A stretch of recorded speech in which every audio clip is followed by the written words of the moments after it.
All right, everyone, we've come to the final principle we're going to talk about during the course of this semester of management, which is the controlling function. So we've covered planning, organizing, staffing, and influencing, and now we're going to finish the semester off talking about this particular controlling function. Now this model, when we talk about controlling, is probably going to look familiar to those of you who have either worked in quality improvement or have taken the quality improvement class.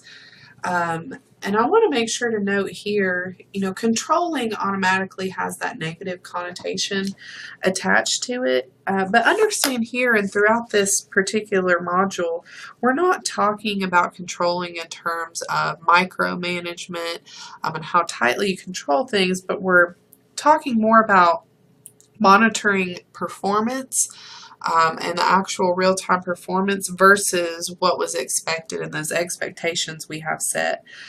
So this controlling function is really used to make sure that we're staying focused on the mission, vision, and values of the organization, and that we're staying in line with that strategic plan that was set out for our organization to follow.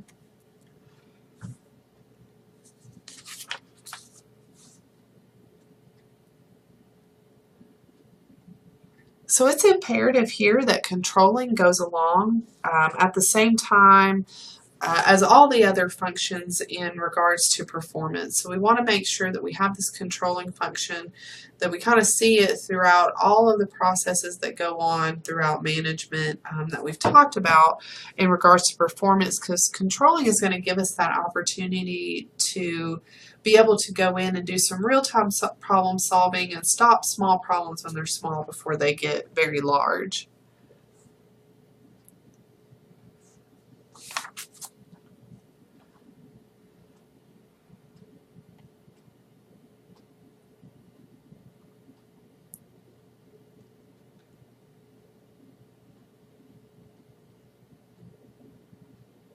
So a major part of controlling is trying to stop problems before they even happen, because we don't want problems to happen. We want to do our best to prevent them before they even do occur, but we know that sometimes problems are going to occur. And that's when we conduct this retrospective or to even some extent concurrent controlling piece. And even though controlling from a retrospective angle is coming after the fact, after the problem happens, we're still able to go in and make corrections. Hopefully, if it's caught in time, we can make them while they're small.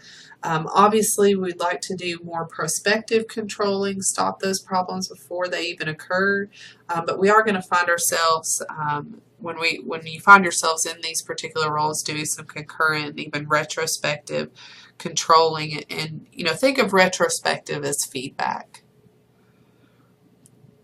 Now, a closed loop feedback system, this is going to be almost synonymous with having a thermostat in your home. So your thermostat, you set it to a certain degree temperature, and it's currently going through and continuously comparing what you've set the thermostat to what the temperature is in your house. And when it starts to see that variation, it tries to go in and start to correct what's going on.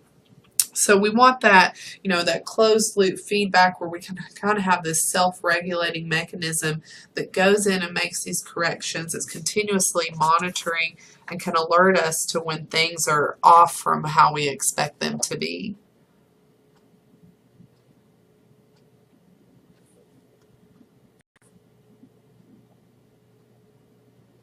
So what you're going to be doing if you find yourself in this supervisory role, this managerial role, and I think I've said it plenty of times before, but I'll say it again, your job and what you're going to be doing, particularly within this control function, you're setting the standards and the expectations. Believe it or not, your team, your employees, those that report to you, they're going to be looking at you to set the example from what you say to what you do to how you act inside and outside of work. It's almost like you're continually under the microscope because your employees are going to be looking to you to be the leader and set the example and lead by example. What you act and how you conduct yourself and what you say is going to tell your employees what's okay to say or not to say or act or how not to act.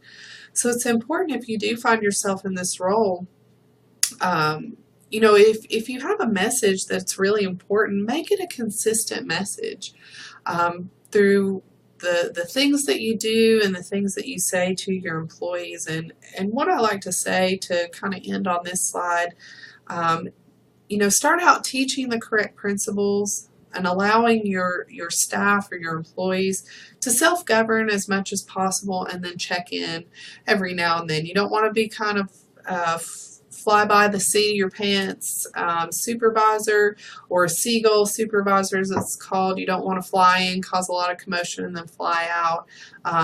But you want to, leave your people with a sense of trust that you're giving them to kind of self-manage themselves, and that you're going to be there to support them from a leadership perspective. Now we do have a couple more slides left in the deck. For purposes of the lecture, I'm going to end with this slide. There is a video within this module that I'd like for you to watch, and like I said, I'll finish scrolling through the slides. If you have any questions, feel free to let me know. And this is the video, if you can take a second and just watch it. It's kind of funny, but it gets the point across just about micromanaging. So make sure to go out and watch this.